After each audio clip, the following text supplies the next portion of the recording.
Welcome to Things You Didn't Ask For and Didn't Need to Know, the show where we discuss random stuff that we find interesting before deep diving into the main topic, which this week is video games.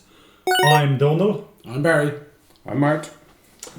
Okay, and we will do what we normally do. Barry, what have you got for us today?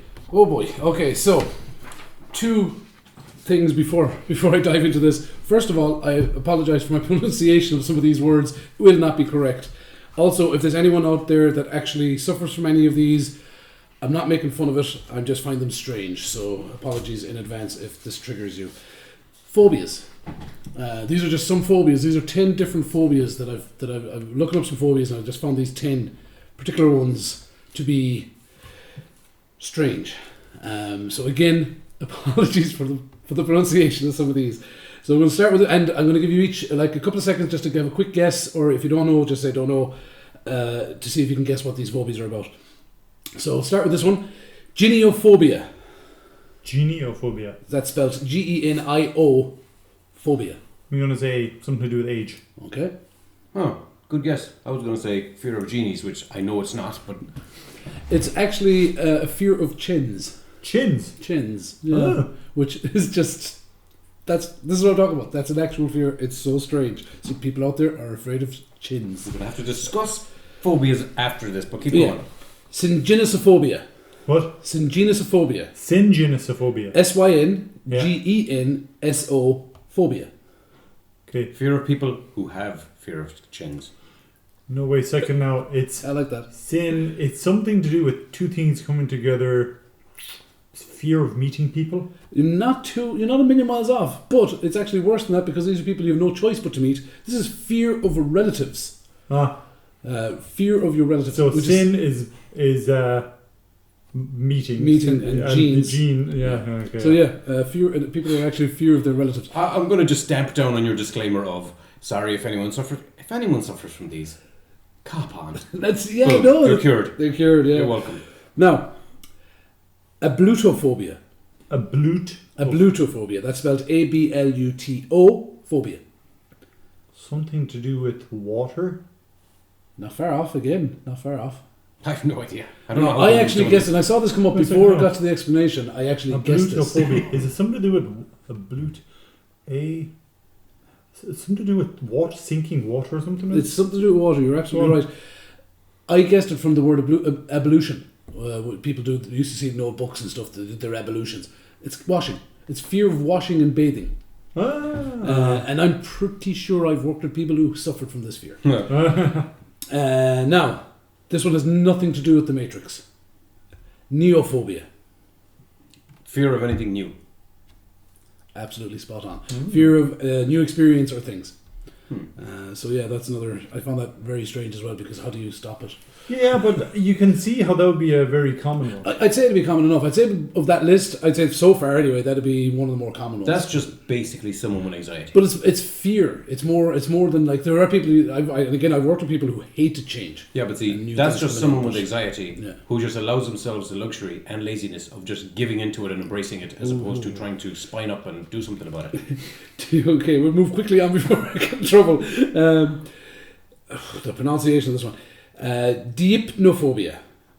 Deipnophobia. Deipno phobia. Deipnophobia. I remember hearing the word. I don't know. It's some kind of something to do with the medical condition, I think. It is not. No, it is fear of dinner conversations. Oh. Pretty specific. Very specific. Very specific. I just don't believe that's real. I just don't. There you go. You know, okay, now, you thought that wasn't no real? problem with a conversation. Oh wait, there's dinner. Oh, I'm scared. Yeah. No, I am calling bullshit. Wait, it gets worse. Arachnibutyrophobia. Arachnibutyrophobia. I'll go there. I'll bite. Fear of spiders' butts. No, it is spelled Arachibutyro phobia. Arachibutyrophobia. Is that anything to do with spiders? Nothing at all to do with spiders. Really? Okay, wait. Did it start with ARACH? It starts with ARACH. Huh. Creepy crawlyophobia? Nothing Fear to do of with any kind of something to do with 8 legs. nothing to do with anything with 8 legs. Nothing to do with any insects or anything in the insect I kingdom. give up. I don't know. This is the fear. I'm not going to say the word again. This is the fear of peanut butter getting stuck to the roof of your mouth. That is the name for that particular fear. Mm-hmm. All right. So I'm containing it all in now. I don't want to be too aggressive here. I'm not triggering the people listening. I'm triggering Mart here. Heliophobia. Fear of flying? Nope. That has a name. It's not heliophobia. And these are like the phobias are. I think they call them irrational fears. And the fear of flying, I don't think is irrational. No, of course not. Wait, it's absolutely irrational. Don't get me wrong. If someone goes on a plane and thinks, hey, I might die, you're right, you might. But you're more likely to die in the car to the airport. You're 1,000,000 times more likely to die 100 million other ways than flying. So people who freak out about flying just need a slap in the face. Okay. It's something to do with the McGullern spear. Something to do with the sky. Not far off again, Donald. Heliophobia is the fear of sunlight. Huh. Fear of actual sunlight. Oh, Helios, of course. Sun. That's a like Greek word in for theme sun, with isn't it? in theme with the video game theme of stuck in your mom's basement playing video games all the time. Yeah. Chorophobia. No, that's not the right way to pronounce that. It'd be Corophobia would be the correct way to pronounce that. Corophobia. Choro phobia. Corophobia. A fear of flaming dangerous liquids. No. Chorophobia is the fear of dancing. Oh. Choreography. Yes, of But course. a fear of dancing, yeah. So, and I'm not sure about that one. I'd need to look more into it to find out, is it the fear of other people dancing around you, or the fear of you starting to dance without having spontaneously. Yeah. That happened once in history. It's It a real thing. did. That was I done mean, it's to, like flying. You could really be scared, and there was it a could thing in really wheat. happen. There was a thing in wheat. Mold on the wheat. Mold in the wheat. Well, that's what I they used to know theorised. wheat. Wait a second, what are you talking about? There was a thing in the wheat. Yeah, there was a mold on a certain type of I wheat. should just clarify. This is around 14 or 1500 or something. Yeah, like it was that. a long time ago. And people just started dancing. And basically they started tripping balls. And they saw the people dancing. They started dancing. Everyone started dancing. Nobody stopped dancing. They died. Really? No, but this is a real thing that really happened, because the way you're describing it sounds like a crazy story, but it's actually That's literally documented that yeah. it really happened. I where mean, people it started sounds like dancing. that episode of one of the better episodes of Buffy.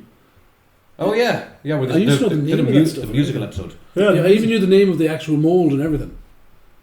I can't think of it now. But ultimately, people actually danced for days and days and died. Yeah. No. That was tragic. He said with a grin. It's hilarious, but it was tragic. I'm nearly there. Geliophobia. Geliophobia. Gelio phobia. I'm going to say something to do with the horses. Nope. Well, No. maybe. I don't know. Oh, I've given up on this. I just Fear all of these phobias. laughing. Oh, right, okay. Yeah. Stop laughing. Yeah. That one I thought was, again, very, very strange. The last one on this, though, is... I'm going to guess the answer is fear of clowns before you even say it. It's not chlorophobia. No. Ah, okay. I knew that existed. And again, that's a perfectly rational one. That's Well, yeah, what's that? John Wayne Gacy or whatever he was? Yeah. Optophobia. Fear of seeing things? Almost. You're very close on that one. Optophobia. I'm going to go with that, yeah. Yeah. It's actually fear of opening your eyes. Fear of opening your eyes. Yeah, which, again... That would suck. Yeah, it would suck to have it. To have it. How do you get it? How do you suddenly develop... Now, I'm glad you asked the question, because I actually try to be sympathetic and open to all things, right? That's come across in And the last few minutes. Ultimately, all phobias are a form of anxiety. But there comes a time when, oh, I don't like this thing, everyone feels it. And then you either lean into it or you firm up against it. And people who lean into it, and by labeling it, and, it's a condition and whatever, you're doing yourself a disservice, and you're allowing yourself to now have this condition, instead of just saying, oh wait, I'm over it. And it's not that easy. I know it's not that easy. But also, that's how you do it. And I remember at one point, I actually could realise that it was starting in me, and I don't know where it came from. Actually, I do know. When I was a kid, I read up about cockroaches, and they freaked the hell out of me, because I have all these crazy stuff, like they're radiation resistant. They're the last things that'll survive after a nuclear holocaust. Yeah. Things like when you turn on the light, they're the only animal on Earth where, or at least this is what I read when I was a kid, so this may not be technically accurate, but it's my memory from being traumatized as a child reading a book. The light, when it goes into their eyes, the photoreceptors directly link to the legs. They bypass the brain, so that it's like light, run. Before it goes light to the brain processes the signal and makes a decision to run or react in whatever way accordingly. All these weird wiring stuff, it was like freaking me out to the point where I realised, when I see cockroaches I had to look away, and then I realised, no, I'm calling bullshit on myself, and I just forced myself to see cockroachy stuff, and then after all I don't care anymore. But so you don't suffer from Cataractophobia? Well, no, and I never actually did, but I definitely was starting to realise it. Like, if there was cockroaches on telly, I had to look away. I couldn't look at the screen. And then I just realised, no, not allowing this. Were you with me when we were small? We were walking down the road, we tipped over... Yes, that may be it. We tipped over a beetle. But underneath the belly's beetle, it was like... It just looked like there was 10,000 tiny little insects. Yeah. Just moving. How big was the beetle? No, the beetle was an inch long. This is a memory from about 35 or 40 years ago. So, mileage may vary. 2 feet. Exactly, yeah. But it's funny that you remember that too, because I remember that, and that definitely was the start of it. It just freaked me out. It was like this beetle that turned over, and there was like a million little creepy crawly just baby beetles, basically. But anyway, the point is, once you start getting these phobias, you have a choice. Now, people have them, what are you going to do? Well, what you do is expose yourself to it and face it. No, I mean, and you're don't right. label it You're and say, right, but it's a phobia, I have a condition, and therefore, I'm just going to deal with it. Or just, no. Don't just allow yourself to be afraid of dinner conversation. Have dinner conversation and grow up. Anyway. Interesting. That would be my thought. Or as a friend, more as a from friend of mine psychologist. said, yes, it's like, I do psychology sessions where you just slap someone in the face and say, "Stop it." that'll be €5. Yeah. £5. Oh, that's too cheap. That's too cheap. They charge about 100 quid a session. So, Yeah. But anyway, from our specialist, it's I am 50. aware as well that I'm unsympathetic. But this is probably this is the hill I choose to die on. Phobias, and not all phobias, by the way. But yeah, most of them, nah. Brilliant. I love it. Okay, so the second thing I have is possibly phobia-inducing as well. It's a butterfly. I want to talk about a little bit about a butterfly called the large blue. It's extinct in the UK for years, and they reintroduced it.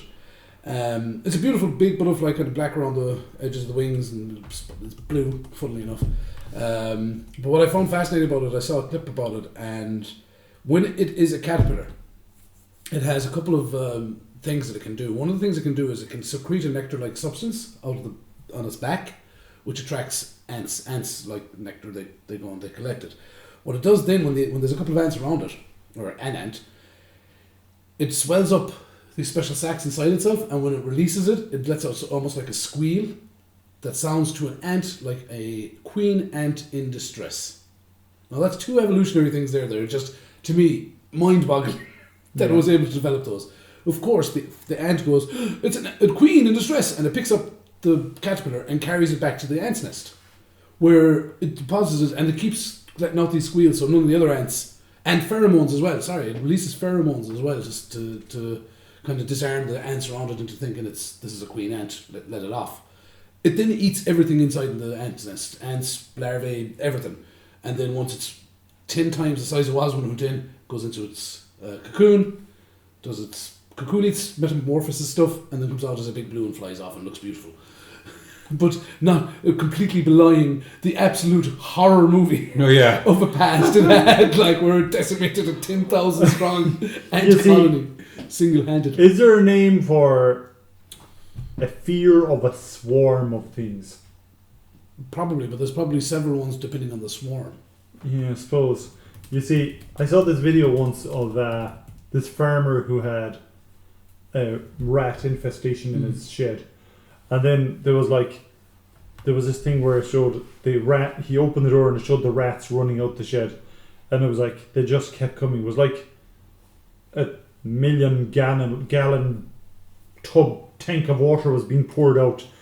But instead of drips, it was rats. And it was like, oh man. Or if a whole farms where a whole field would be just like rat infested type of thing. That's what I. Are you admitting to a phobia?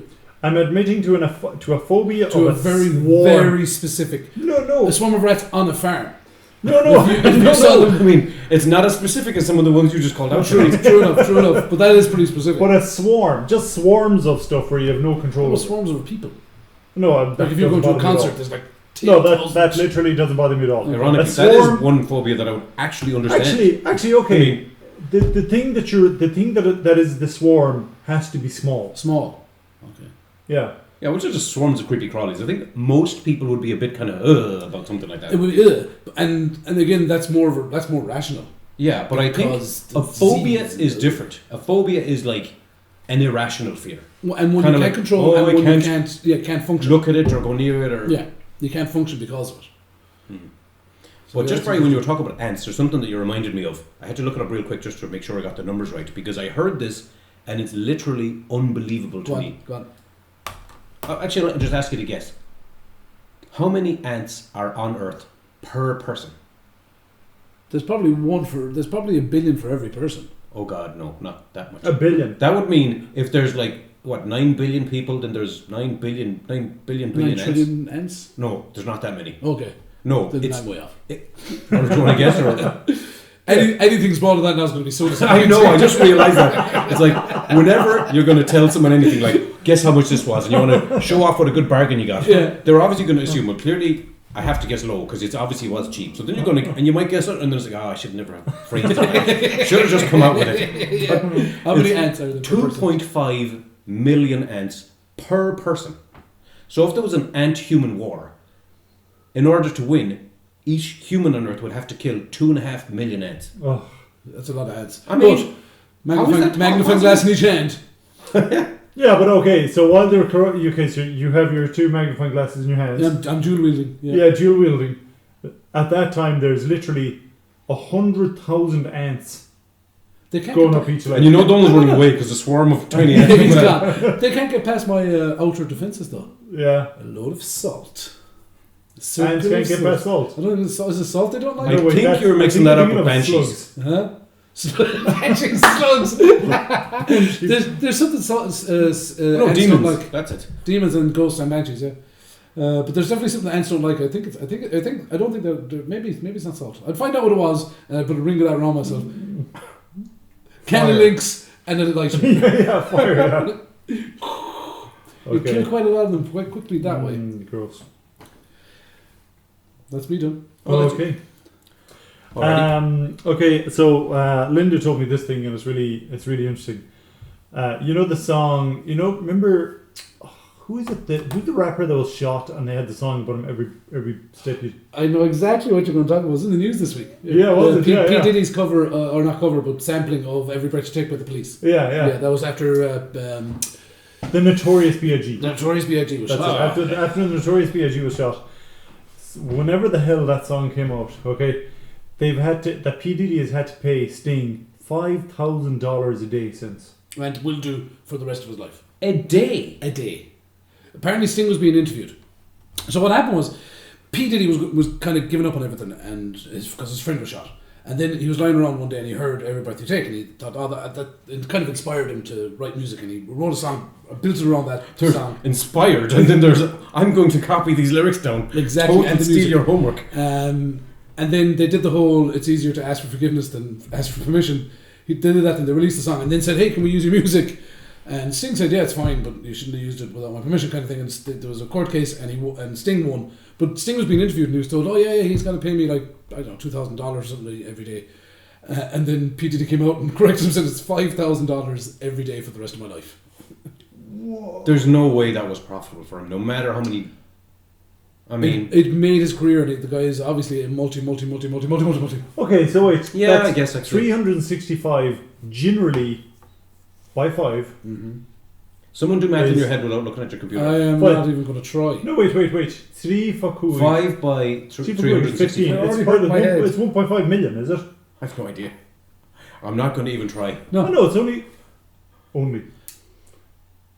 It's only what? It's only 100. It's only enough money for a man never It's to only work ever again for the rest of 150,000. his life because he's getting $5,000 a day. Yeah. Wow. Okay, that's pretty impressive. Yeah, it was. Okay. It was super interesting. It's Yeah, super interesting, yeah. and it does make you think. Like, you kind of forget that P Diddy's career outside of Ireland, we knew him for a handful of songs, and this is something that I read into a little bit about it as well because it was fascinating to me. Like, he has a massive net worth, huge sales and music, but a lot of these guys, what they do is they make money because every time your song is played, the singer gets a cut, the producer gets a cut, and the writer gets a cut.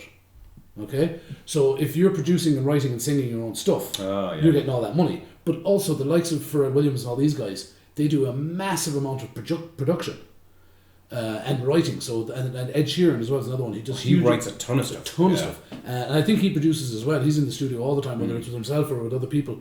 So they've got these credits on hundreds of songs all over the place, and they're getting a few, getting a couple of pennies every time Spotify play that song.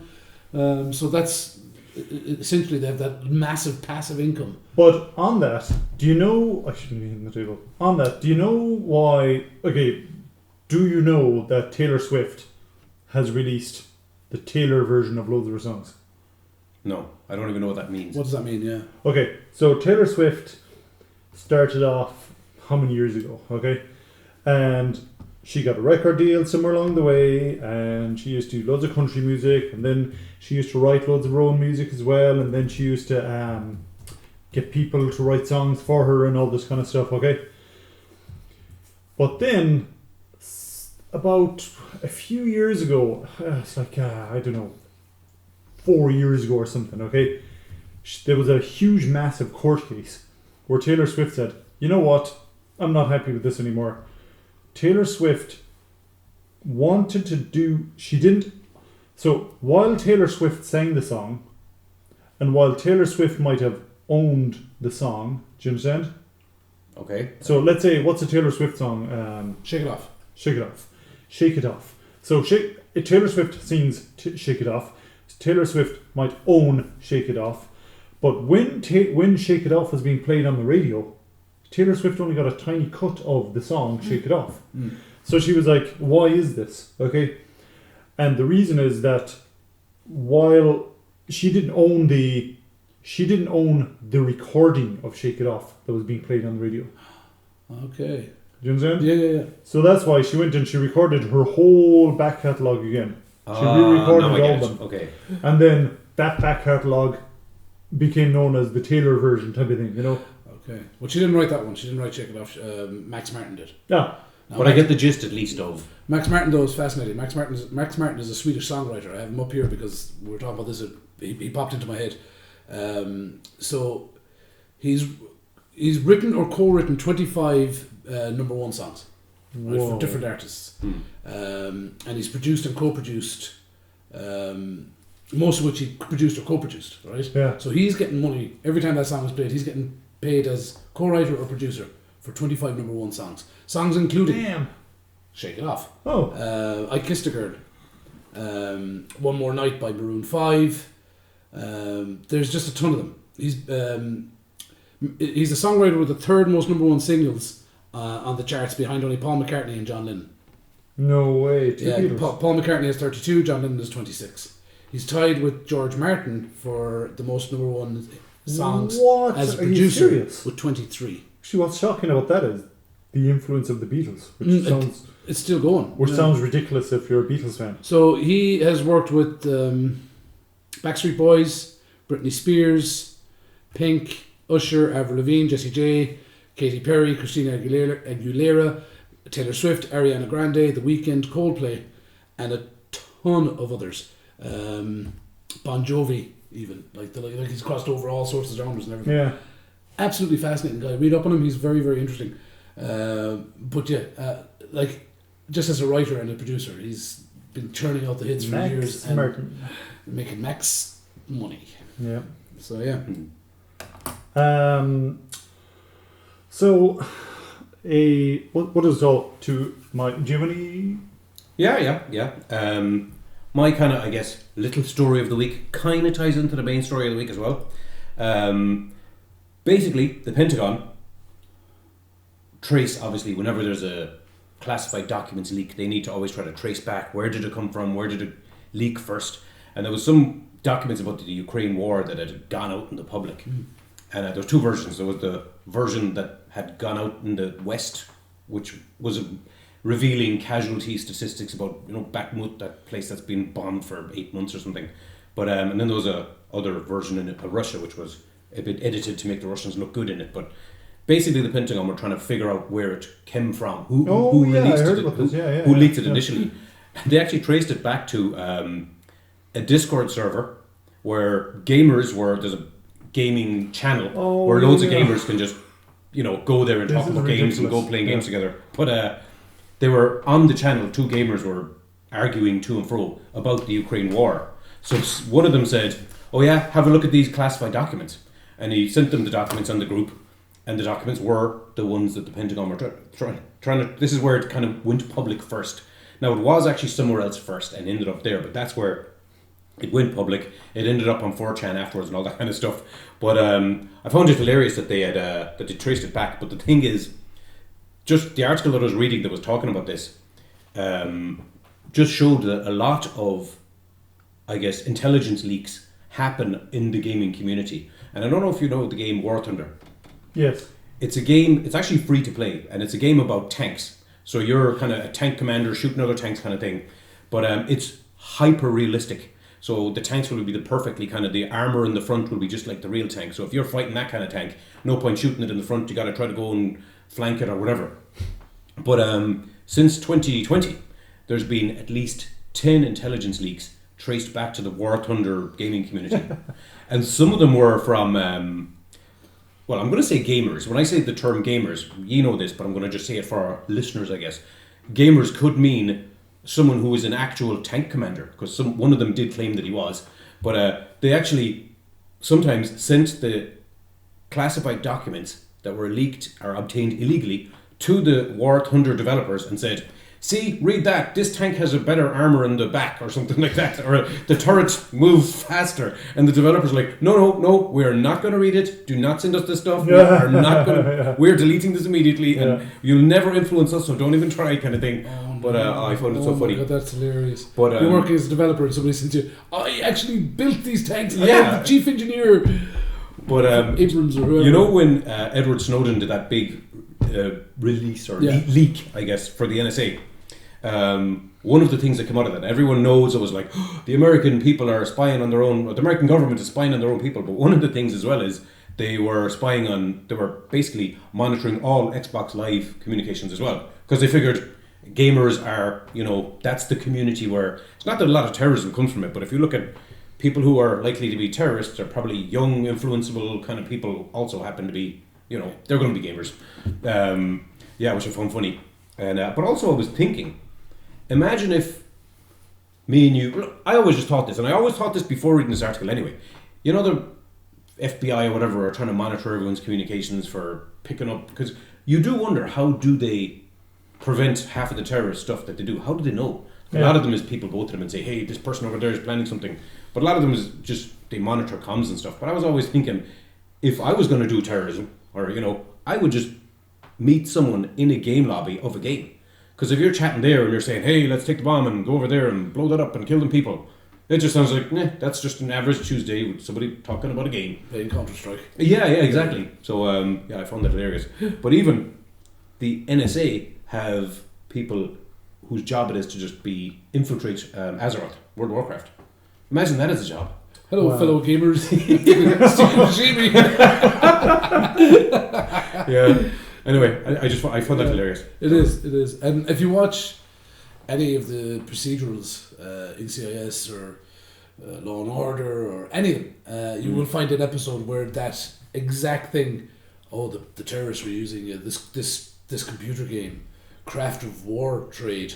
Yeah. They don't give the actual name.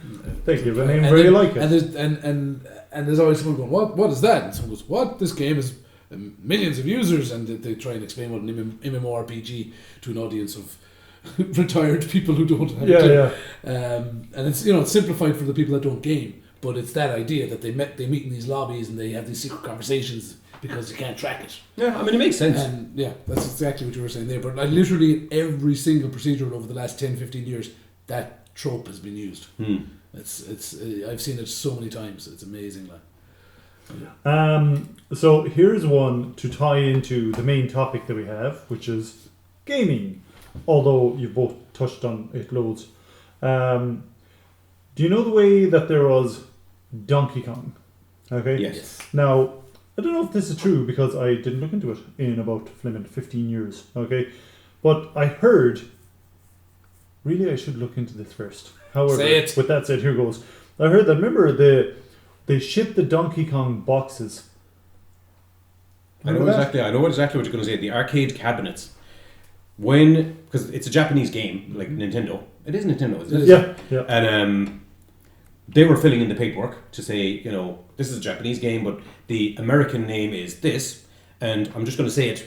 We obviously know, but for the sake of our listeners, because I'm going to operate from this point forward. I presume we're now talking about the main topic. Yes. Video games. Yeah. So I'm going to engage, not everybody listening is a gamer and nerd who knows all this gaming stuff, so I'm going to maybe backtrack some. No, definitely will be basically, extrapolating loads. They were filling in the paperwork to say, in the West, it's going to be called this, and Donkey Kong is a game about a big monkey throwing barrels and whatever. So you would wonder, why is it called Donkey Kong if it's about a monkey?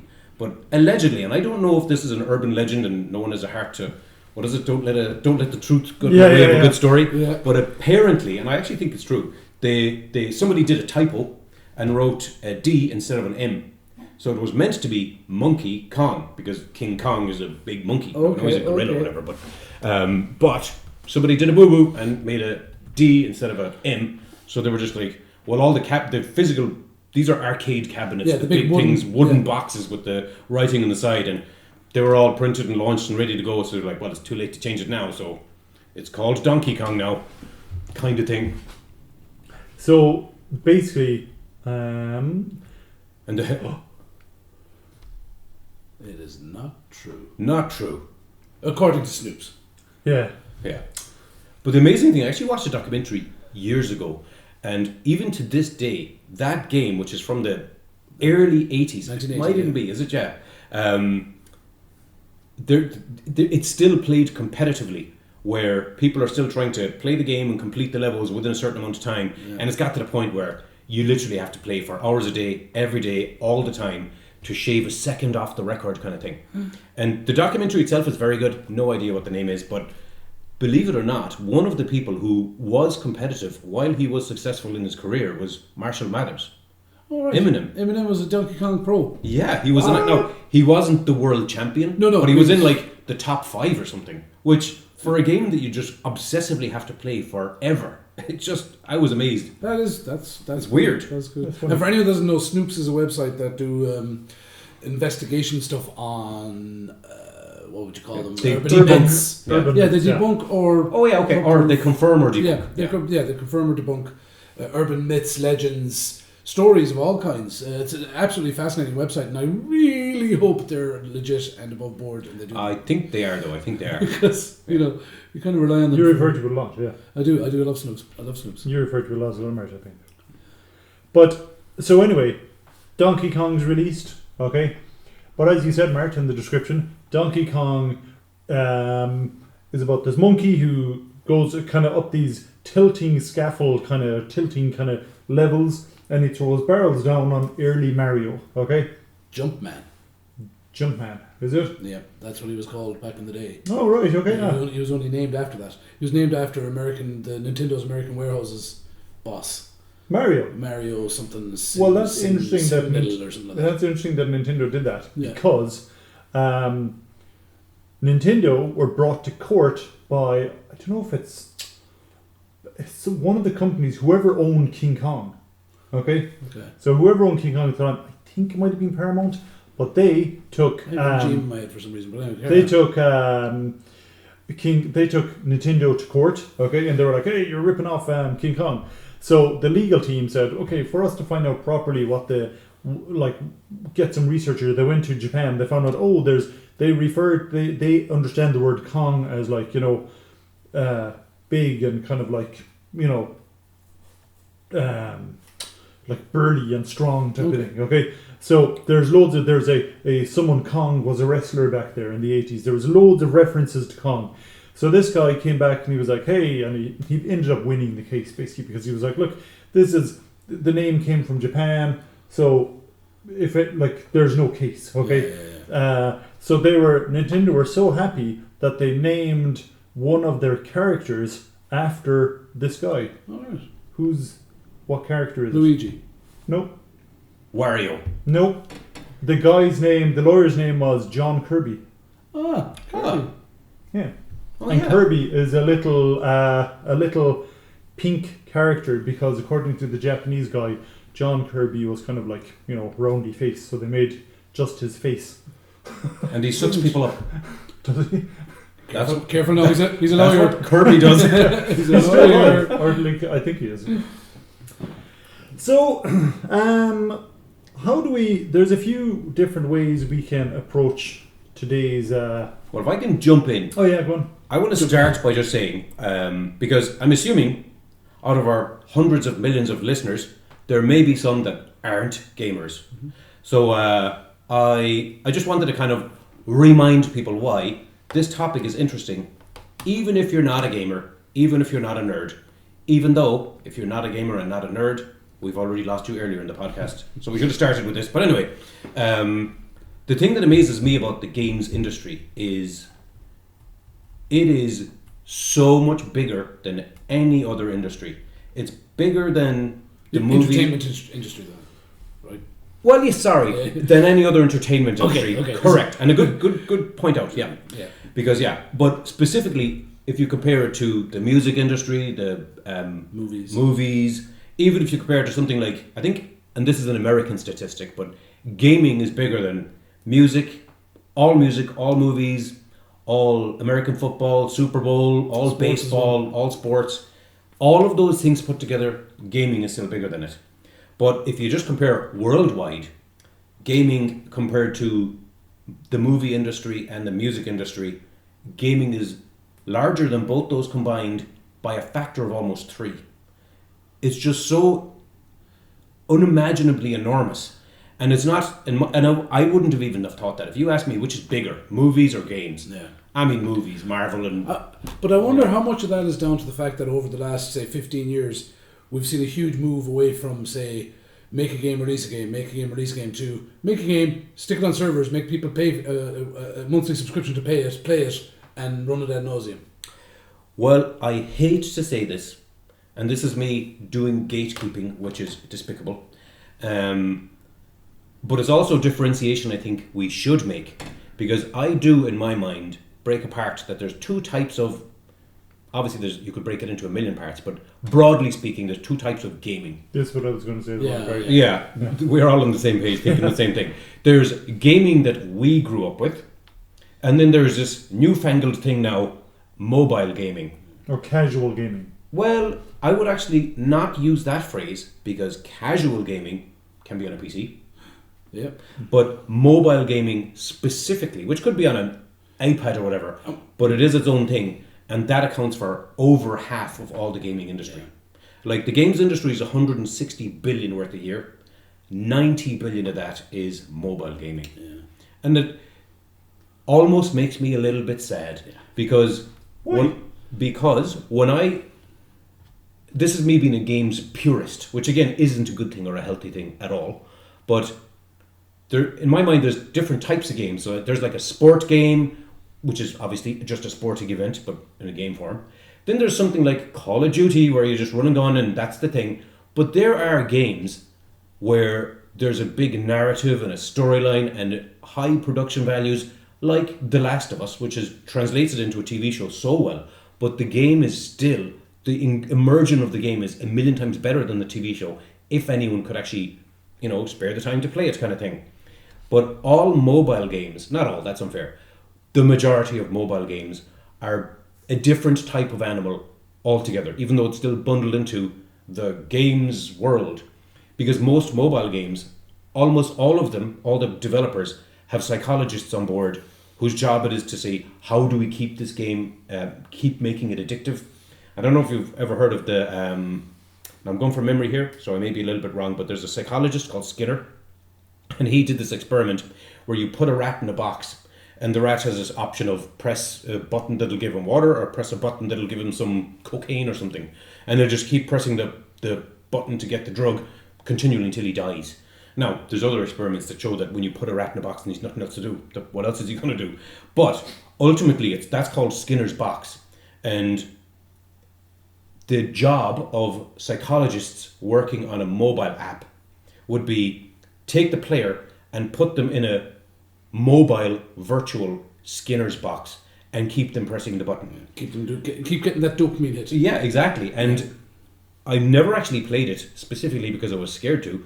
But Candy Crush is the ultimate example. And I did hear once, and I do not know if this is true. In fact, I'm assuming it's not true. But it's still a story I heard, that they had more actual psychologists on board than games developers. Because the game itself is so simple. You know, from a development point of view, and it's the type of game that's existed in a million different formats since the 80s. But that particular iteration was so addictive because it was optimized perfectly with that right balance of keep you wanting to keep going but not frustrating enough to make you quit kind of thing forever. And anyone who is a casual gamer, as you said, but who has played Candy Crush knows exactly what I'm talking about. Yeah. But so I'm going to take it back a step and go, even though it's really obvious, and it's going to be obvious pretty much to everyone who's listening, but define what is a computer game. Do you want me to start? One of you. Okay. Defining an actual computer game, are you talking about PC computer game, or are you just talking about a video game? Yeah, I was just going to say to argue semantics here. Yeah, we need to semantify this. So, because a video game, you go back and talk about Pong, or go back and talk about Pac-Man. I'm talking about video games in that case. So video games. So yeah. How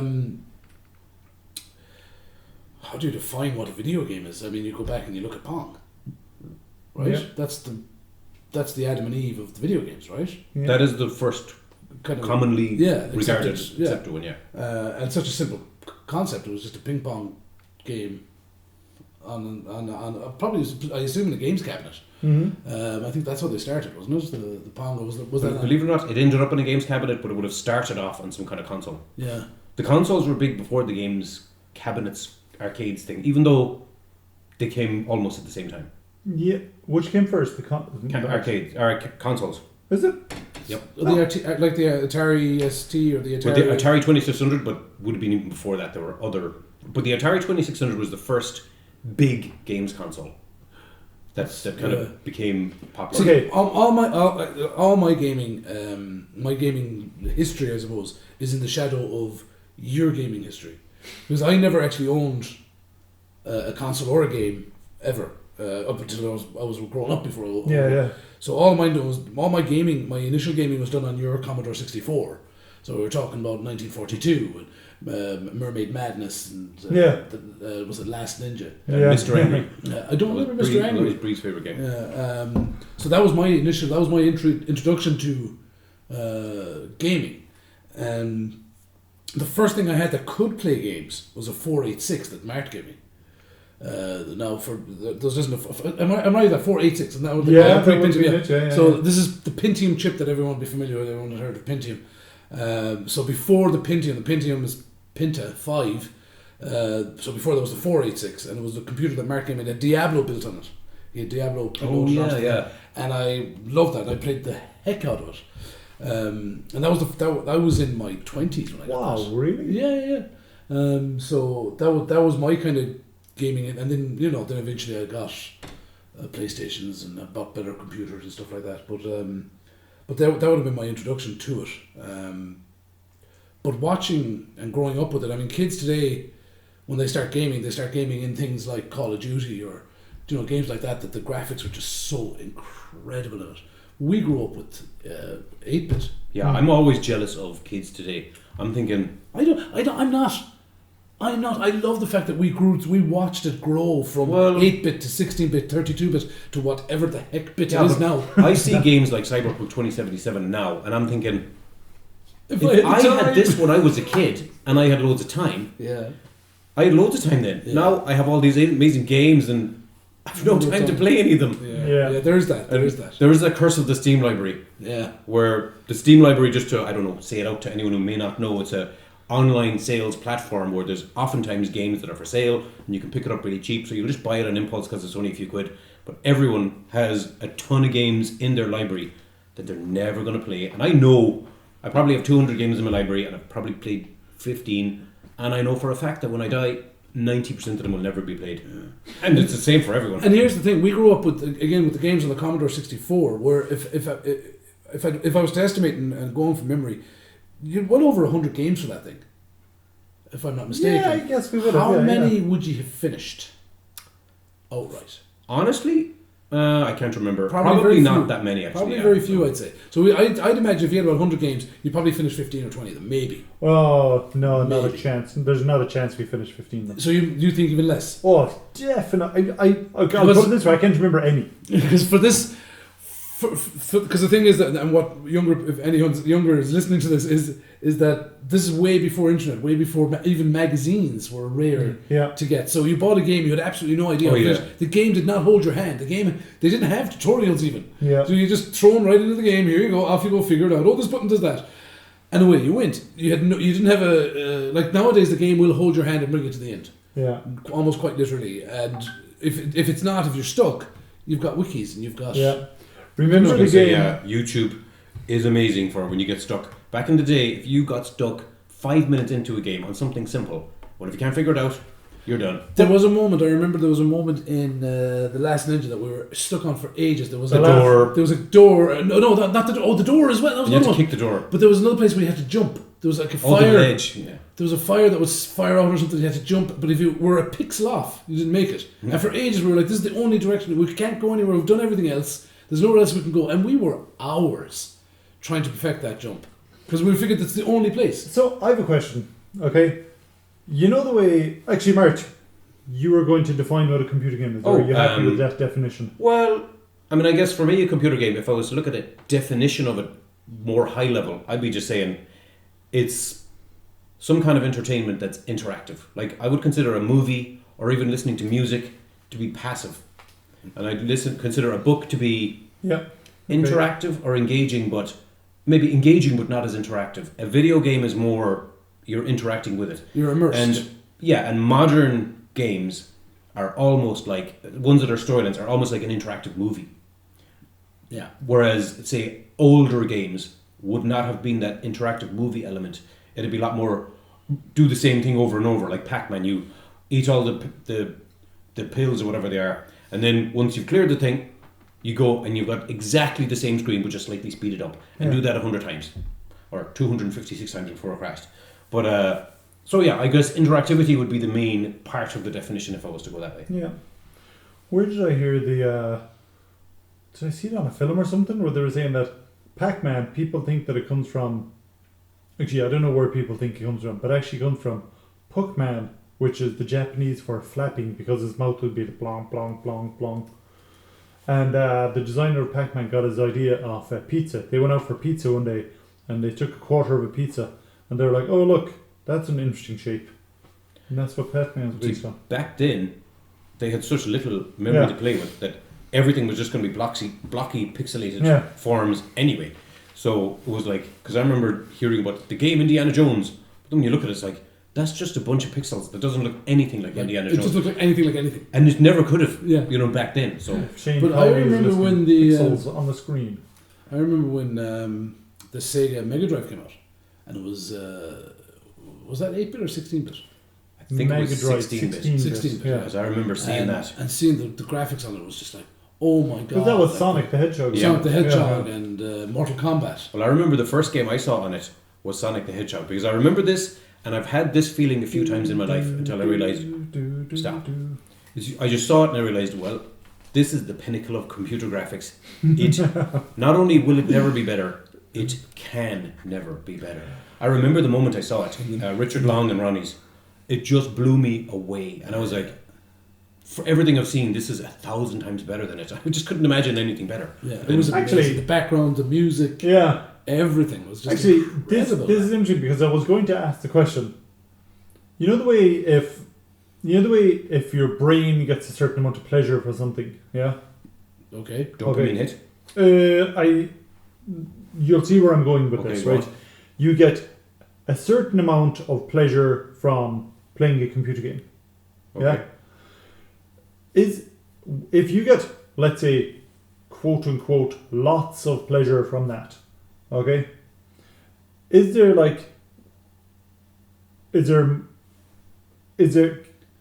more pleasure that you can get from if you play a different kind of game? Does your pleasure amount that you get from a game top out at a certain thing?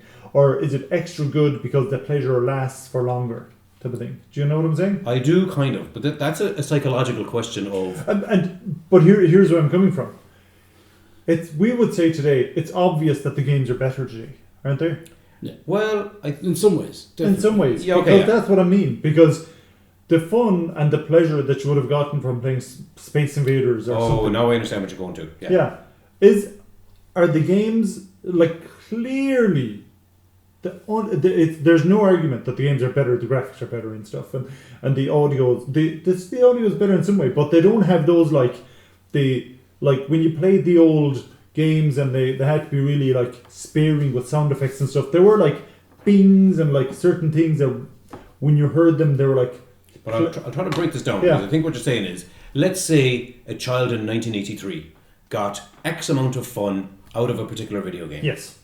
And a child in 2023, do they get the same X amount of fun from playing a video game, even though in every objective measurement standard, the It's graphics and the gameplay and even the psychology that's been put into a game to make it more enjoyable, is that X amount of fun still the same? But then you can go back another 40 years to 53 or whatever it is, and say a child who's tapping a wheel down a road with a stick because that's what you did back then or whatever. Yeah. I mean, they got X amount of fun out of that. Is it the same? Really? I guess I don't know. I don't know. I think it is, because when you see... It is the same. Yeah, it is the same. It has to be, because especially if you're talking about that from that point of view where Ugg rolling a rock down a hill, flash forward 1,000 years, rolling his wheel with a stick. Rock. Flash forward to modern times. Family rock. Yeah, flash forward modern times, kids playing computer games. It's what they know, and it's what their brain rewards them for. It's what the dopamine hit comes from. So, but if you give a modern child an old toy, they look at it for a few seconds and go, "Yeah, that's not doing it for me." Do you know? So yeah, I think. Yeah. Depending on the limitations of technology, yeah, they're going to get the same sort of dopamine hit from whatever the game of the day is. But I suppose the big difference is when you play something like Candy Crush, or even Instagram or TikTok is a perfect example of it as well, where when you swipe, you're feeding the hit. Every time you swipe, it's or tap. Yeah. You've succeeded, and your brain tells you "Yay, you've done it again, well done. You've done it again, well done." You didn't get that from... Yeah, there's more psychology in modern games. Which would explain, because I suppose people would have gotten addicted to Pac-Man back in the day. Oh yeah. It's just that there are more people addicted to more games today. And that's because of the easier access. They're designed in such a way where they feed you more. But also back in the day, if you lived in a city and there was an arcade nearby and you could walk in and there was Pac-Man, you could walk in and play it. If you lived out in the countryside, you couldn't do that. Nowadays, everyone has an incredibly powerful computer in their pocket with all of those games available on them. And for children, they get a hold of mom and dad's credit card or something.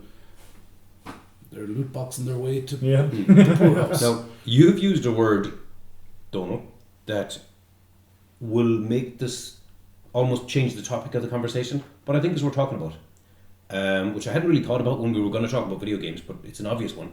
Video game addiction. Because I definitely feel it's a term that's bandied around way too easily and readily by the media or by parents or whatever, because addiction is a very specific thing and I don't know how to define it. Very loosely, I would say it's to me anyway, it's a physiological addiction. I don't know if addictive behavior that is just, I like watching television a lot, oh, you're addicted to TV. Wait though, are you, or is it Yeah, just yeah. that it's like? You definitely it's just what you do. If you say I like heroin a lot and I really have to have a hit every 12 hours or whatever it is, well, yeah, that's a physiological addiction. And I'm using two extreme examples to illustrate the point. The truth is somewhere in between. But video game addiction, I'm sure it's a thing because, as you said, you get your dopamine hit every time you tap the screen. And some people, I'm sure, are physiologically addicted to that. But I'd say video game addiction is a thing somewhere in a very small minority of cases. And then there's a large majority of other people that are labelled as, oh, video game addicts, without really being. And I don't know, am I dismissing a real problem, or that's what my inclination or my gut tells me anyway is the reality. I think that the first, I should look this up. I think that the first addiction centre for video games is open in England recently. So it is a thing. It's just because there's a centre where somebody said, I will open up a business and make profit from this business, doesn't necessarily make it really a thing either. No, of course not. Of course not. But this is the what's the name of the English HSE? And NHS. The NHS. I think it's the NHS that it opened it. That doesn't necessarily, like, I agree, Mark, doesn't necessarily make anything either. Yeah, I know, but it's like saying if you open up, it's like, oh, we've opened up an Alcoholics Anonymous in Carrow, but that doesn't mean they're alcoholics in Carrow. But it might not necessarily mean it. I mean, you're drawing causal connections. Where I'm just saying, I'm not saying that they're not there, but I'm not saying that they're necessarily there either. Yeah, but why would you say they're not there? Because I'm being over defensive about the gaming community. Exactly. Because I am. But you're not against gaming. You can stop anytime you want. Oh yeah, I just choose not to forever. But you don't game that much anymore. No, not really. No. Well, a little bit. Yeah, but not as much as I would want. Put it that way. Yeah. But and you, I'm assuming you don't game as much as you would like either. No, definitely not. Don't game. Put it as this way: I got Cyberpunk 2077 on its release date 2 years and 4 months ago, and I've played about 7 hours. No. But I'm working my way through it. Yeah. You'll get past the tutorial one of these days. I was looking at the games on a single platform on Steam.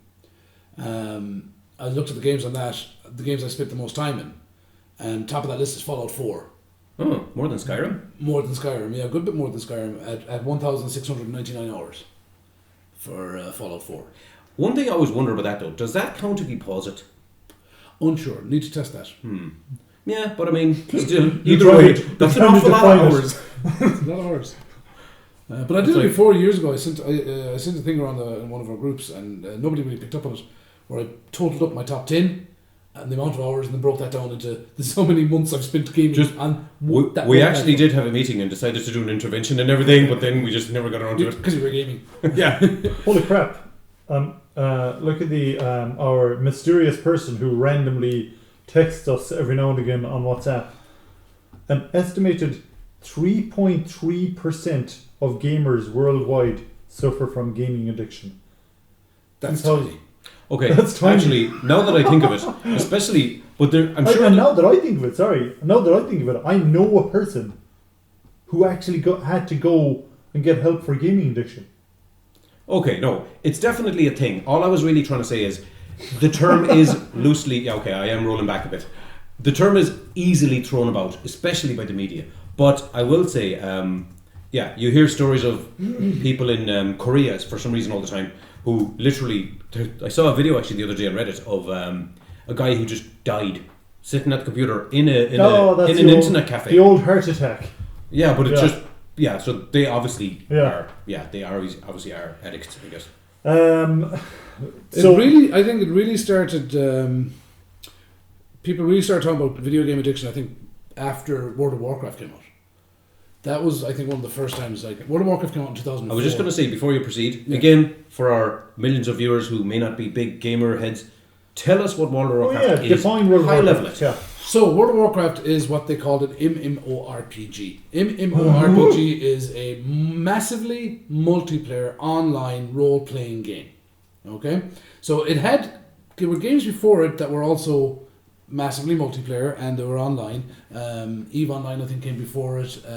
Ultima Online was big time before it. So when you say massively multiplayer, there'd be 200 people playing this game? There'd be thousands of people playing these games online simultaneously. Now, in most of the areas of the game, they would be able to interact with each other, but they'd run around. But then they have to work collaboratively together to achieve certain goals. So taking down a boss or going through a dungeon and defeating the enemies within. I didn't start playing this game at launch. It launched in 2004. I started playing it probably 2005, 2006, somewhere around that time, maybe a year and a half or so after it came out. But I played it quite a lot for quite a few years, and it was an incredible experience. And I still regularly, I haven't played it in years, but I still regularly talk to the people that I met in that game, and they're from everywhere, from Denmark down to Portugal. Like, so that was that game. When that game came out and people started talking about it, and I saw it firsthand, people getting addicted to it. The first person I interacted with that actually played the game was a gentleman I worked with. No, I didn't actually work with him. He came and trained with us. He worked in a different store from the store I worked in. And he was telling me about that. He came and he was training in our store, and then he went back to his own store. And a few months later, I went to that store. I was working there for a little while, and I asked one of the guys, "Hey, where's that guy, the World of Warcraft guy?" Because I still wasn't playing it at this point. And one of the guys goes, "Oh, he quit. Oh man, that guy's life went. Oh, he's weird. He went really strange." I said, "What happened?" He said, "He quit college.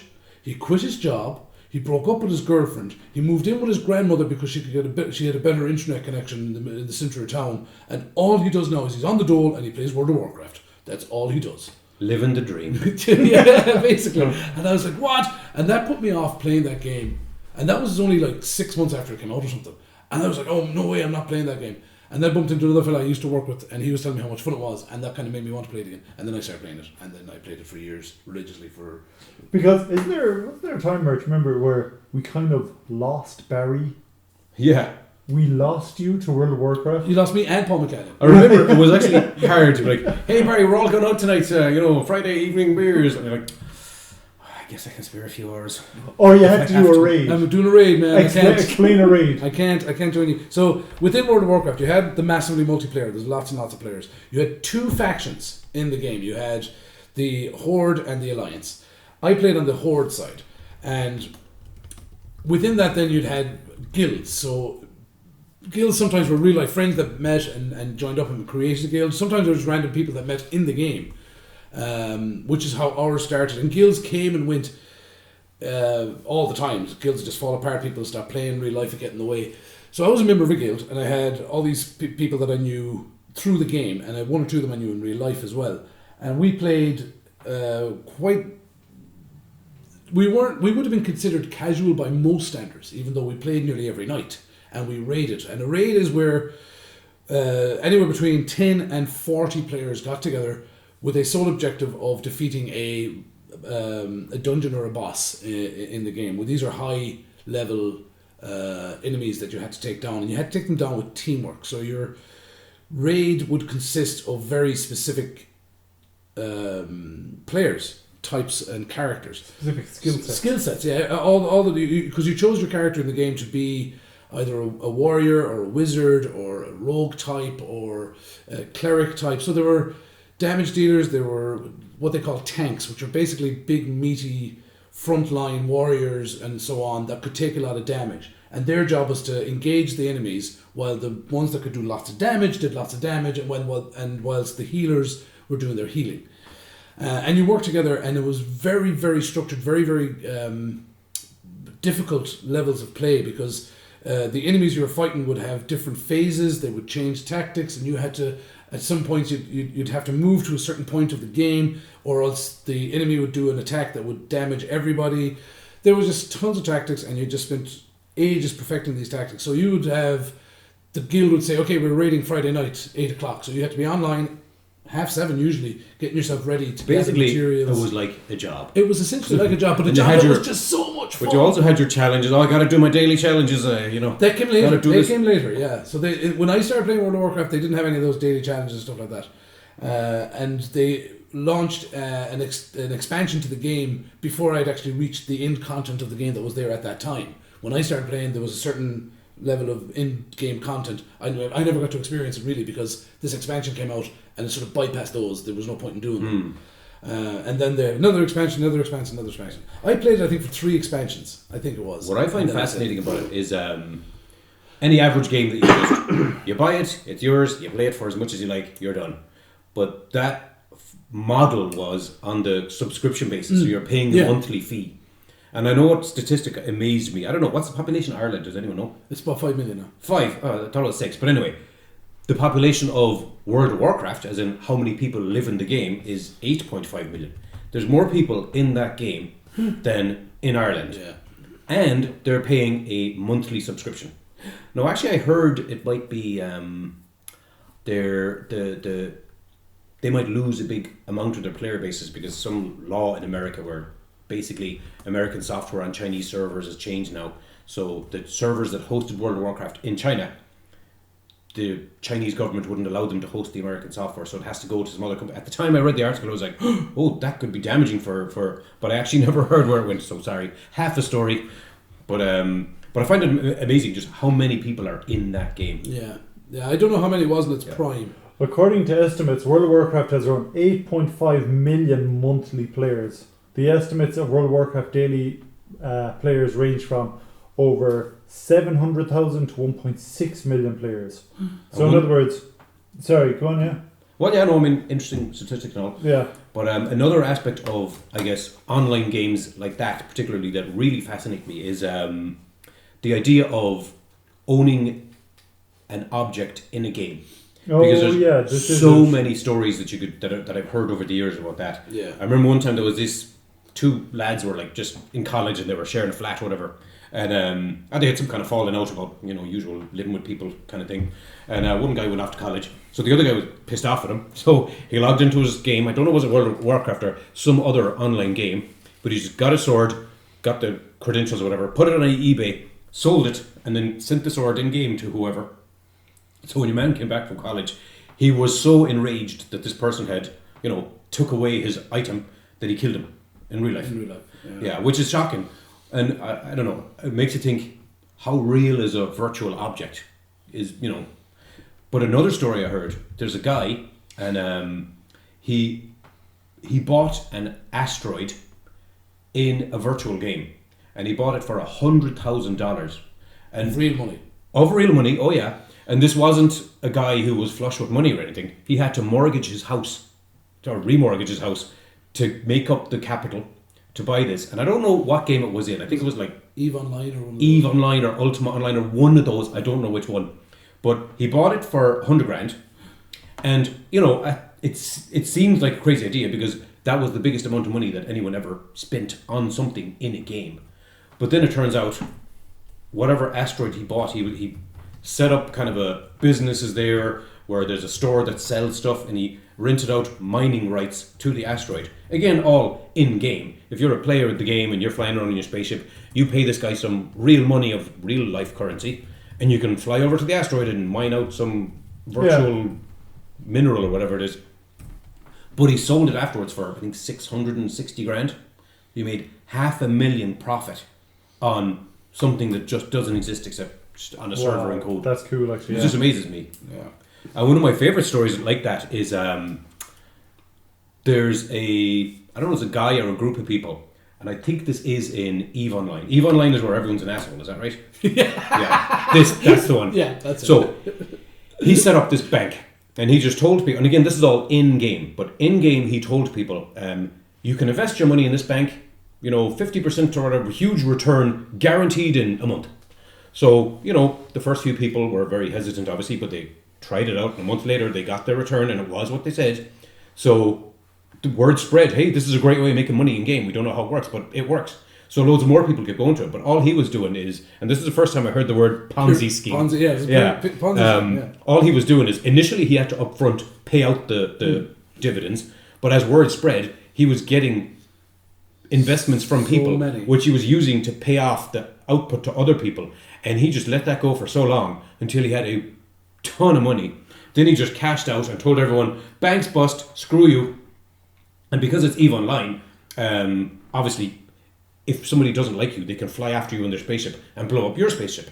And this stuff does cost real money to, build or whatever. So he just built the biggest, baddest spaceship. Now, I don't know, was it a spaceship or was it a fleet of ships in the game? And a bunch of angry investors all gang together their own ships. They had this huge space battle because they went after him to try to kill him. And he just obliterated them with his big spaceship that he used with their stolen money.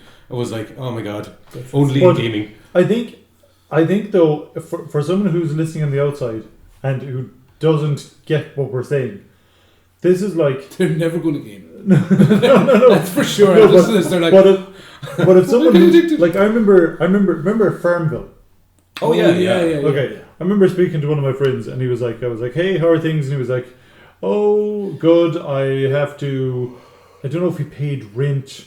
Okay. He did, but he had certain bills. Okay. And he was like, this bill and this bill and this bill. And then he had some money left over. So he spent it on getting something and buying something in Farmville. Now, so it's like, it's so common. They're called microtransactions. Okay. A small little transaction where it's like, you just spend like €2 or €3 on this thing because, it's only €2 or €3. So if you're playing a game like Candy Crush, and if you're like saying, like you might have to collect a certain type of diamond or something, where if you had 600 of these, that if you die, you're able to spend your 600 diamonds, and now you can have another life or something like, So we all know this, but then you can go into the online shop that's in Candy Crush, and you can buy more diamonds, for example, and you just end up spending real money. And the thing of, if you're not used to computer games, like, it would be shocking to you to find out how much money is spent on microtransactions, and that's where a huge problem is in gaming. Like, and this is one of the reasons why mobile gaming makes so much money. There was a game I played a little while on mobile, and it was one of the Star Wars games. It was like one of those collectible games where you built up a team and all that kind of stuff. And now I've played a lot of those games. I've never spent a penny on them. I played them because they're called free to play. Yeah. But they have microtransactions that you just mentioned, so you can do so many actions an hour. But if you pay a teeny little bit of money, you can do an extra action an hour. Yeah. This kind of stuff. I never bothered with that stuff. But there are players in those games, and they call them whales. Oh yes. So these are guys who have either they just have tons of money, or they spend all their money. They don't have it to spend, but they spend it on these games, and they literally spend thousands upon thousands of euros to have the best deck of cards or the best set of characters in these games. I can't say much. I can't say much because I spent I don't know how much money, with my monthly subscriptions on World of Warcraft. But to me, I was able to get everything in that game to build my characters up just by playing the game. Yeah. Whereas these guys and other people who are addicted to these games will spend money just to be able to play the game a little bit more. Because they'll have say Candy Crush. I think say you have 3 lives, and if you lose, you have so that's 3 goals, and once those 3 goals are gone, you've got to wait an hour for another goal. But you can pay real money to get another goal. Yeah. And people pay real money to have those other goals. So as a game, as a company, as a way of making money, it's so simple because people want their dopamine hit, and they've got 20 minutes left on their lunch. And, I might have to converse with people at this dinner table, and I suffer from Deipnophobia. So I'm going to stay on my phone. I'm going to spend my 150 and get another life and have another go. It's an amazingly simple thing, but I don't equate that with video games, really. I see it as it's a thing. It's definitely a game and stuff, but for me, when we talk about video games, I'm talking about the games that I love, and I'm very specific. And if I give you a list of my favorite games, you'll kind of that's the kind of game Barry likes for sure. And they're all not World of Warcraft-esque, but they definitely have that. There's an element of it in the there. 3 of us. Go on. I was just going to say, if you throw it out there though, if you compare one of these mobile games, which basically are, I would define them as simple, repetitive, and almost doing the same thing over and over to get these incremental gains. That's not unlike a game like if you go back to the 80s, like Pac-Man or Space Invaders, where it's simple, it's repetitive, and if you finish the level, you do exactly the same level again, just slightly speed it up. But the funny thing is, World of Warcraft is like that. I don't think it was when I was playing it, because when you did the raids and you did get a new piece of equipment, it was typically a pretty big step up.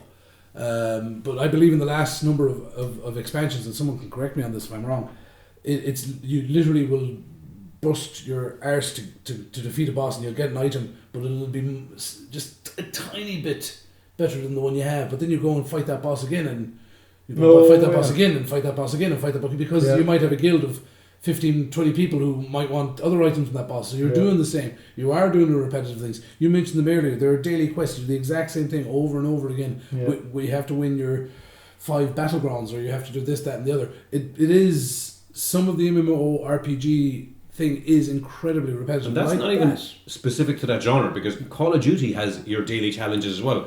And I enjoy doing them, because it's like, you can just randomly play and shoot people.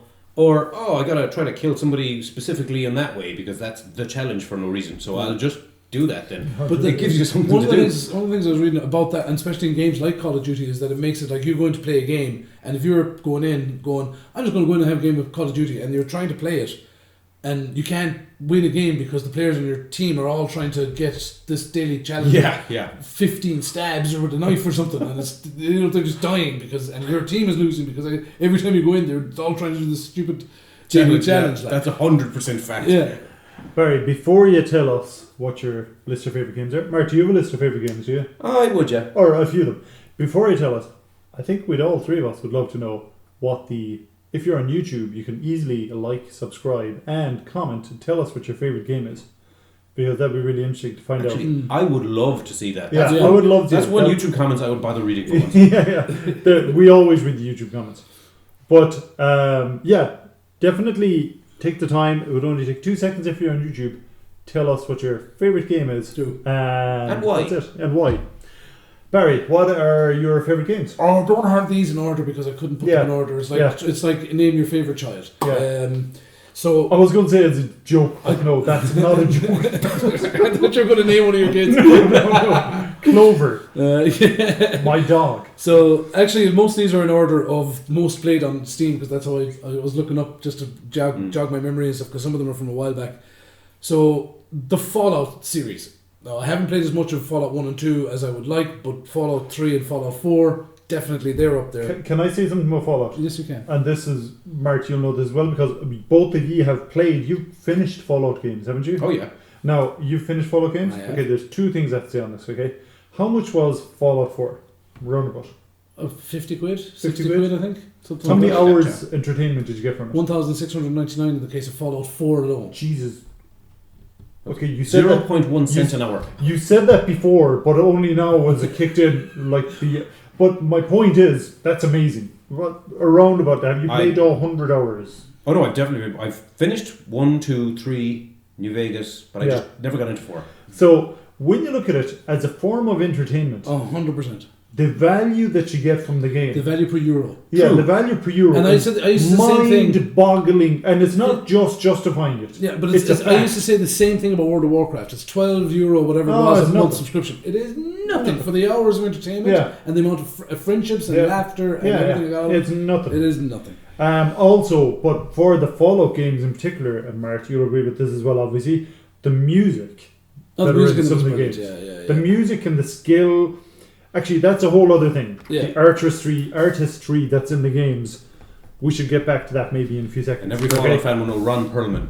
War never changes. Yeah. And did you know they're making a Fallout TV show? Yes. Amazon are making it, so it's going to be good. It's going to be decent. And one of my favourite actors, Walter Goggins. His name escapes me now. He's brilliant. I love him. He's brilliant. Everything he's in, I love him. He's fantastic. Okay. So again, in no order, this Fallout series. No Man's Sky is one of the more modern games in that list that I absolutely love. I've spent hundreds and hundreds and hundreds of hours in that. Just a brilliant game. Baldur's Gate is another one. The first one, I haven't played as much of the second one. I'm hoping to play a lot of the third one. And Baldur's Gate is based on what is Dungeons and Dragons. Dungeons and Dragons 3.5. Yeah. The Dungeons and Dragons rulebook kind of thing. The Dragon Age series. And the Skyrim, the Elder Scrolls series as well. Again, Mart, I think you've outplayed me on this one. You played a lot of Morrowind. Yes. I haven't played Morrowind at all. but I've played the hell out of Oblivion and the absolute hell out of Skyrim. Well, they've reskinned And- Morrowind and added fast travel. That was the curse about Morrowind. There's no fast travel. If you're over here and you want to go to the other side of the map, okay, just push down on the controller for 5 minutes. Yeah. Whereas, yeah, But I played Elder Scrolls Online as well, quite a lot. The Mass Effect series, all of them, and I love them all, and I don't care what anyone says. I know a lot of people, the Mass Effect get a lot of flack for the ending in 3 and for the glitchy, buggy mess that they released with Andromeda. I loved all of them. I had a great time with them. They were just so much fun. The World of Warcraft we mentioned. The Witcher 3, The Wild Hunt, which to me is possibly... It's up there. It's one of the greatest video games that has ever been made on any platform in any way. agreed. I just think it is one of the most beautiful, one of the best for playability, movement, everything about the Witcher 3 is just Very close to perfect. very close to perfect, if not perfect. Dare we say it? I hesitate to, you know. I hesitate, yeah, but it is a If I had a fantastic monocle game. in it, it would And, fall out. and I don't know why, I don't know what put it into my head, but something you said there put it into my head. I'd forgotten how many hours I spent on it on the PlayStation. GTA, Vice City, and San Andreas. I'd nearly forgotten about those.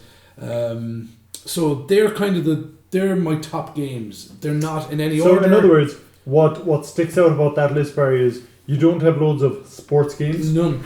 You don't have loads of cards games like Solitaire or any of that kind of stuff that people know. No. You don't have loads I don't have of... old games.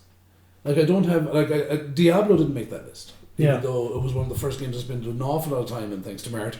The likes of those games we played when we were younger didn't make the list. I know you like to think they're not old because you're old, but Baldur's Gate is 25 years old. But I accept that, yeah. But I meant older than that. Mart, what's your list? Well, I know at the time when Baldur's Gate came out in 1998, it was far and away my favourite game ever. It actually made me stop playing Dungeons & Dragons in real life because I was just like, why would you want to play something with a biro and a piece of paper when Baldur's Gate exists? It was so amazing. You shouldn't have been playing Dungeons & Dragons with a biro. Well, that's a new mistake right there. It's pencil. But if I was to think, and I didn't actually do a list, so I'm going to definitely forget some. Definitely The Witcher, I think, is one of the best games ever. I was blown away by the Last of Us games, and I only played them last year. Yeah. Anyone with any hand, if they can get your hands on a console or something, Sophie should definitely. Sophie played The Last of Us. Yeah, it's just because amazing. you gave her the game, and it's or one of you gave her the game, but she loved it. Yeah, and she finished the whole thing. Yeah, no, it's amazing. Dragon Age, probably right up there for me with Baldur's Gate, as an amazing game. Superb. I've spent a lot of time in Fallouts, Skyrim. You have a big thing for there's a strategy game you really love. Command and Conquer's in my head, but it's not that. Age of Empires. No, not even not those ones. You know It's those? an RTS. No, real-time strategy. No, it's a squad game. Oh, XCOM. Yes. How could I forget XCOM? Thank you, Barry. You're welcome. Because I did spend a ridiculous amount of time on XCOM, and I remember anyway. I would be telling strangers, "You got to try XCOM." You tell me because plenty of times. XCOM to me is like Heroin. the ultimate. No, it's not that it's addictive, but it's hyper. It's like super chess. Because you know how chess is, you scratch your chin and you have to think about it, and you're thinking, if I move my knight here, they'll move their bishop. You're trying to predict the other person's move. 100% that's what XCOM is about, because it's a turn-based game. So you do your turn and you have your little squad of guys and you choose to move them here and there. Then the computer will do their turn. So you're trying to predict, I'm guessing that the computer's going to move their enemies up here. So I'm going to tell my guy to go up this ladder and stand up high. And then you have different types of units like long range and short range and all. Basically, it's a real thinker of a game. And if you play it on any high difficulty level, you really do have to think every turn through. And I remember I played it so much that I got really good at it. And I remember I started playing it in Iron Man mode. In Iron Man mode, there's no save. So once you die, you're done. So normally, you're like, oh, somebody died. You just load a save from 5 minutes ago, and then you don't go where they went. Save, yeah.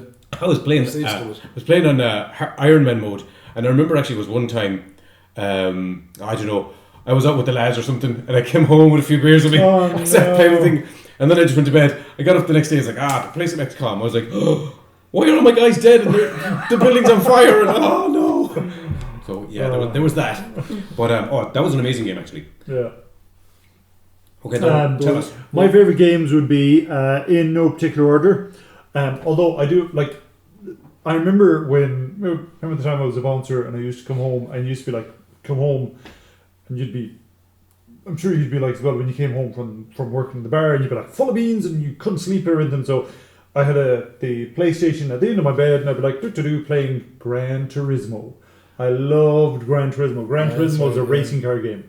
So I have no idea how many hours I played it, but I played loads of it. But I remember one day walking through Dublin. So in Gran Turismo, you would race cars and you could get you get prize money in the game. You'd buy a better car and then you'd enter different races. Okay, but one day I was walking through Dublin. This is about the time that I was playing Gran Turismo, and I saw an actual Aston Martin DB8, I think it was. For the first Gran Turismo? No, I saw a brand new car. No, but I mean... Oh no, this is Gran Turismo 4. 4? Yeah. Probably an 8, yeah. Yeah. I didn't play the games, but I'm kind of roughly like. And I saw the car in real life, and I walked up, and the guy just happened to be walking up to the car in real life. Well, in real life. He had to be walking up to his car, and I walked up and I said, "Oh, nice car, I have one of those as well." And then I just walked away. Oh, that's a gamer version of a winner story. Yes, it is. You dropped an L on him thinking he had this fancy car. Yeah. Everybody clapped. So in my mind, there was one monkey. But so Gran Turismo was, you were always trying to convince me to play it, but I was always thinking, and actually this is another one of my favourite games I forgot to mention, GTA. I always felt like, why would I want to play a game where I can drive around in a car, but that's the whole game? Or I can play a game where I drive around in a car, but I can also run over civilians, I can do missions, I can even decide to be a rogue cop and tune into the cops' radio frequencies and catch criminals. Or I could also do racing and stuff. It was just like... Oh no, absolutely, yeah. One tiny component of all of GTA is just this one. And I can see your point, but I can also see Donald's point, because I did play the first Gran Turismo on the PlayStation 1. Yeah. And that was, it's not on my list of favourite games, but it's definitely a game it was a good game. I spent a lot of time playing with our friend Finbar. We spent a lot of time playing Gran Turismo. And it was the accuracy. Gran Turismo 3. It was the accuracy. It was the accuracy, it was the graphics in it were very good for the time. Yeah, for the time, like. So whereas GTA is definitely a jack of all trades, Gran Turismo was the master of one. Oh yeah. For sure. Good description. Yeah. But another game I love is Counter-Strike. I love the whole Counter-Strike. Did you know they are releasing officially Counter-Strike 2? Oh yes, yeah. Finally. Absolutely, yeah. Yeah. On my online handle and a lot of places that I use my online handle, Hammerhead. Did you ever hear me use Hammerhead? Yes. So Hammerhead comes from so you buy the game Counter-Strike, but then you're able to make your own levels in Counter-Strike. Okay, and the name of the editor is called the Hammer Editor, and the Hammer Editor comes from the Quake games, from the Gold. I think it was Gold Source was called. I think. I should confirm that again. But that's weird, because I always assumed your Hammerhead title or whatever, or name was from Spider-Man, because of Spider-Man and Zoids. Nope. No, is no, actually good one, but no, it's from this editor, and but this editor then was like, you know, the way that we have the world of games we have today. It's actually because of a few people, but primarily because of you both know John Carmack. But John Carmack was the person who made Quake and kind of like Wolfenstein 3D and these kind of games. Is he the guy who went off with Meta for years? Yes. Yeah. And so he believed in open source stuff, and he made the editors free for these games. So that's how the whole modding kind of scene came about. But anyway, I love Counter-Strike, and another game I love is Age of Empires. Okay. We've all done a lot of hours in that. Yeah, we've all done a lot of it. See, again, you'll notice from my list of games that they're nearly all, they are all RPGs, one way or another. Yeah. Whether they're online RPGs or single player RPGs, they're pretty much RPGs. Yeah. No Man's Sky is probably the furthest one from an RPG. Yeah. Even that's kind of RPG-ish. Yeah. But then, whereas you guys, you've driving games and you've shooting games, you've different games, you've strategy games. And a game that Mart will not agree with is a game by a little known, I'm being ironic there, Marcus Notch Pearson. Oh yeah, Marcus Notch Pearson. So Notch, you know Notch? Yeah, Minecraft. Yeah. Okay. Yeah. So Minecraft, and I love Minecraft. One of my favourite stories about Minecraft is, you know the way, I can't remember exactly, I think he was releasing a new game after he sold Minecraft to Microsoft. So I think, correct me if I'm wrong on any of this, so he was done with Minecraft and he was gone off playing this, or doing a new game. And the game was going to be called Scrolls. And was it the Elder Scrolls? That said, hey, no. Yeah, was it that? Because they basically told him, no, we own the Scrolls name. And he was kind of saying, Scrolls is a kind of a generic name. You own the Elder Scrolls. But even then, your games are called Oblivion, Minecraft, Skyrim, Hammerfall. Yeah. So it was like, kind of, come on. Or he agreed, and I think at the time, the company that owns, that makes Oblivion, what are they called? Bethesda owned or made, is it Quake? They're the software house that released Quake or one of those games way back in the day. So Notch told them, okay, let's settle this like gamers. Your best Quake player against me in Quake, best of 3. Whoever wins gets to keep the name Scrolls. And then they were like, no, you're getting a letter from our lawyers. Poor guy. No fun. But that Notch, okay, he definitely had a certain mentality of stuff. Does anyone know how much he sold Minecraft to Microsoft for? Yes, I do. 1.2 billion. 1.2 billion. And he would have to make No, another wait, game. I'm wrong. Billion. I'm wrong. 2.5 billion. 2.5 billion. For a game that looks like something from 1983. $2.5 billion. And he went in and he started making another. He kept working. So basically, well, here's what happened, Weird. right? Microsoft just got bigger. Okay, and the time that basically, we won't go down loads of roads. Microsoft bought Minecraft, okay, after a certain amount of time, and Notch just got very disillusioned with the whole Minecraft world. So he in a fit, he was like, I think he put out a thing. Yeah, he put out a tweet, and he said, I'm tired of the gaming community around Minecraft.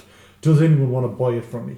Okay, immediately, like a rash, Microsoft was all over him going, okay, we'll buy from you.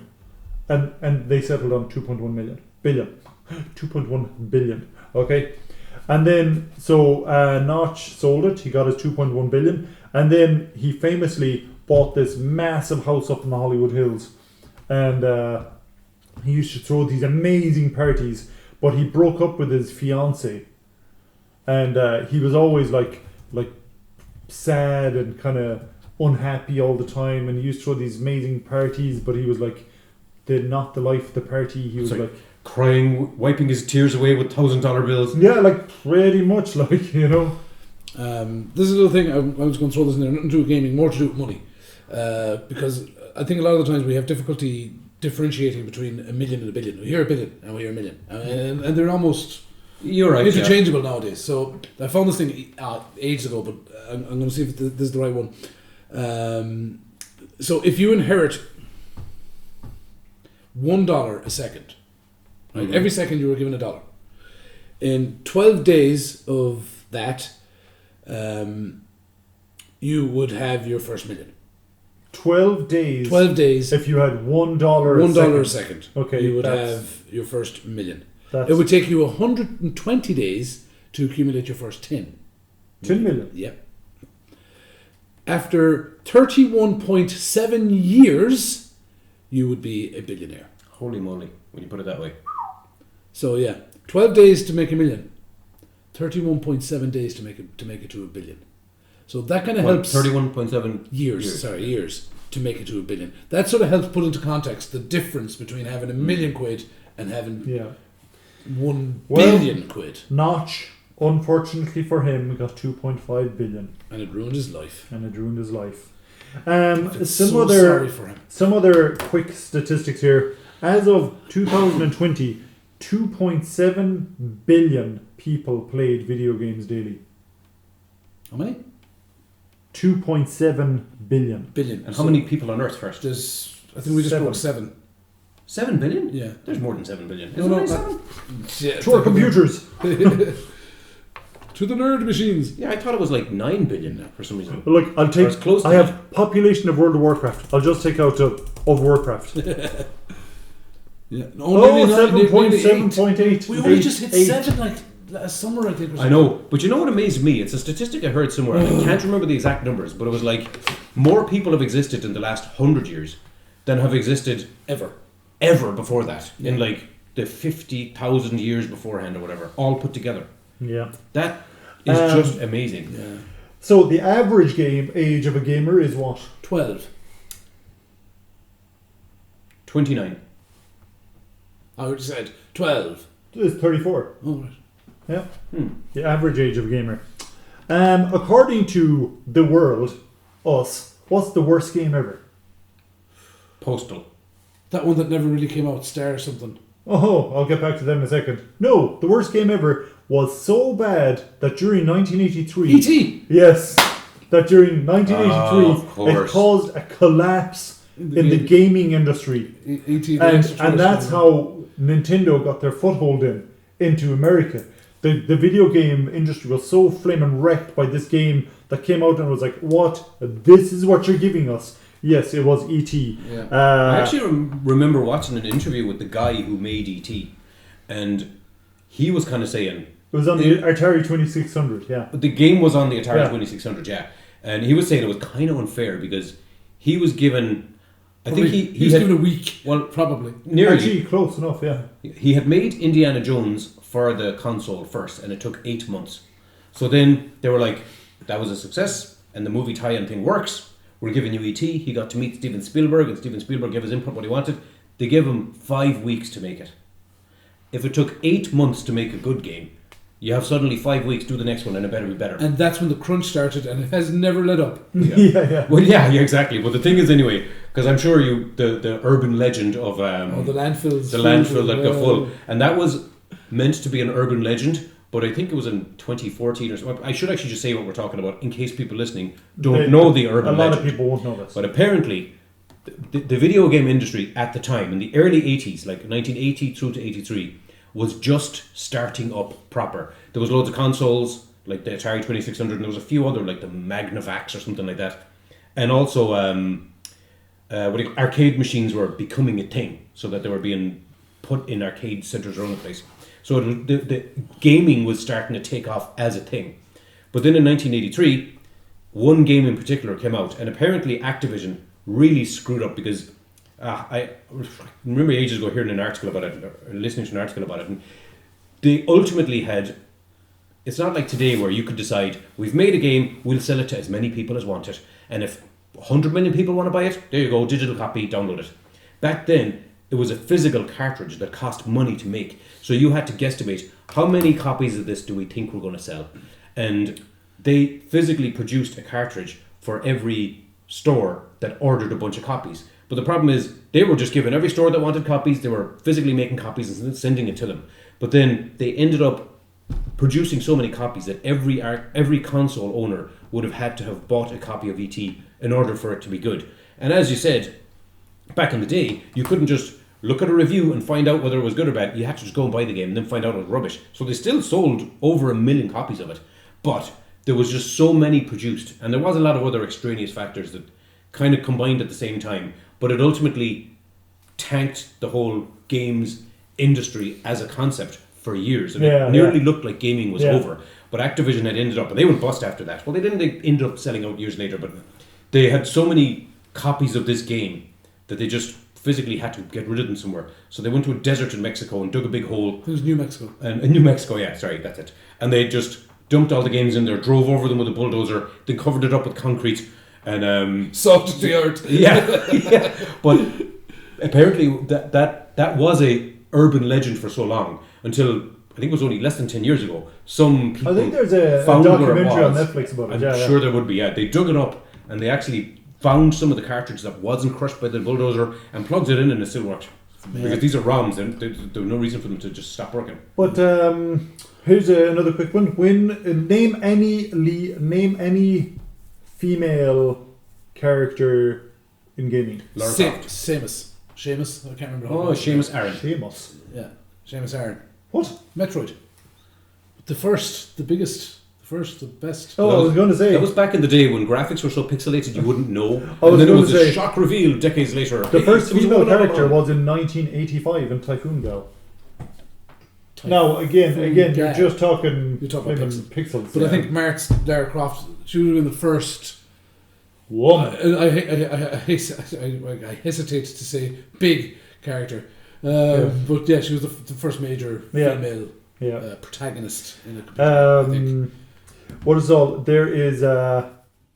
Did you hear the game Star Citizen? Yes, this is the game I mentioned today Yes. a while back. Okay, yeah. so Star Citizen is a game, and this just really quickly, just to tell you how the economy of scale between games and basically other things in life. There's in some cases there's no comparison. This game Star Citizen, it hasn't even been officially released yet, but they've been working on it for I don't know how many years. Decade, I suppose. Yeah, it's probably a decade. Okay, like years, probably around 10 years. And the game, do you know how much it cost a roundabout to make? So far, Yeah. no. You're doing the thing where we're going to guess too high, and then what you say it's going to sound. Guess too high. 500 million. Yeah, I'll go with that. 500. You're both right. Oh, okay. It's, So I've it's just got as written here, expected. 500. That's very average. I mean, we warned you. we gave you an here. But it's like, but imagine a No, game but that's costing- insane. Because a Marvel Avengers blockbuster mega summer hit costs about 150 million. Well, no, Well, I've maybe here, up to two look, now. look, budget for Avengers is 320 million. I eat my hat. Yeah, Star Wars, one of the later Star Wars films cost 220 million. So in other words, you're talking like huge, It massive. needs to be as big as one of those movies Yeah. to make its money back. Yeah, definitely, yeah. Now again, there's millions, tons of stuff we could say about that kind of stuff. But just before we go, there's this whole thing of sports teams. Okay, esports teams. So there are games like do I have a list of games here?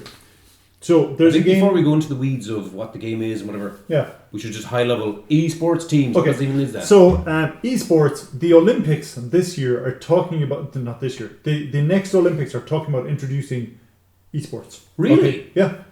Huh. They're talking about it. So basically, Nerds can esports- get a gold medal. Yeah. Well, I mean, yeah, because Esports is competitive gaming with like large quantities of prize monies and stuff. yeah, There's huge That's revenue basically in it. comparable with the Super Bowl. yeah.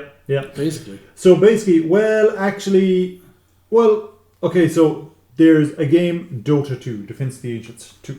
Okay, Dota 2, the prize money for that in 2022 was, it isn't much when you put it in one way. It was $32 million prize money, okay? Is that like one team got 32 million quid? Or No, is it no, that there so was- I think it's in That's the general is the Okay. prize.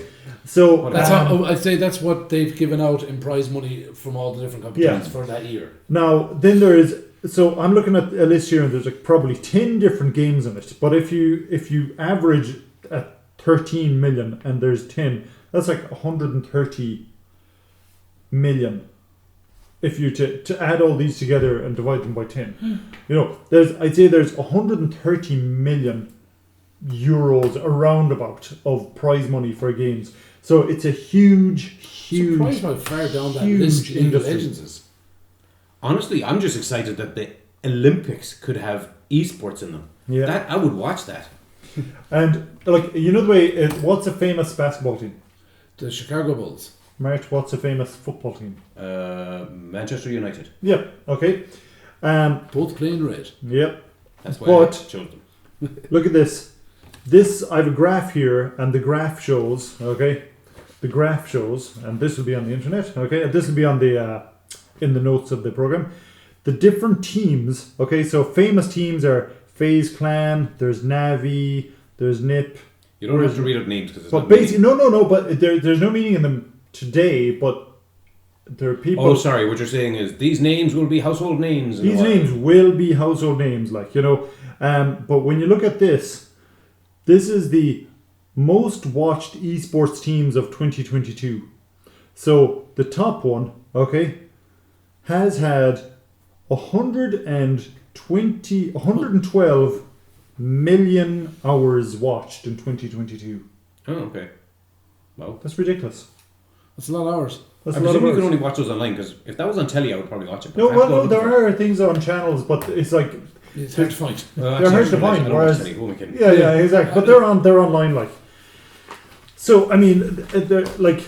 And for anyone listening to this and wondering, gaming and game stuff is not a once-off. We'll be returning to this topic. Yeah. And we will probably return to several topics over the course of the... Because the we haven't even podcast. touched about... What we should do is have an issue where we look at... Have an episode of this where we talk about the art in games, and we know There's people... so many. Yeah. There's so many That's a topics good one. Yeah. within games. Like... I could do we could do an episode on World of Warcraft on its own, and I could talk about it for 2 hours. Yeah. No bother. We can talk. We're going to be coming back to this. We're going to be talking about games that aren't out yet, what we'd like to see in games, what are the worst tropes in games, all that kind of stuff. So yeah, this isn't a topic that's once off. We'll definitely be talking about it again, for sure. Actually, while we're talking topics, I think we should say this every episode, and I always forget. But again, in the YouTube comments, because I presume people can't comment on whatever Spotify and stuff, can they? Not as easy. Okay, well, let's say if you're watching on YouTube or if you're listening on Spotify, find this video on YouTube and then come back and like and subscribe and stuff and comment on it and give us suggestions of topics to talk about. Because it is true, sometimes we got to bang our heads together and come up with a topic that we think would be interesting for people to listen to. But obviously, the best source of topics would be the people who are actually listening to them. Yeah. So. And are we telling our listeners what we're going to be talking about next time? Yes, we are. We're going to finish up the program, but tune in next time where we will have the topic of, is technology destroying the quality of human interaction? I'd answer that, but I'm going to go on my phone. So that's it, guys. Until we meet again.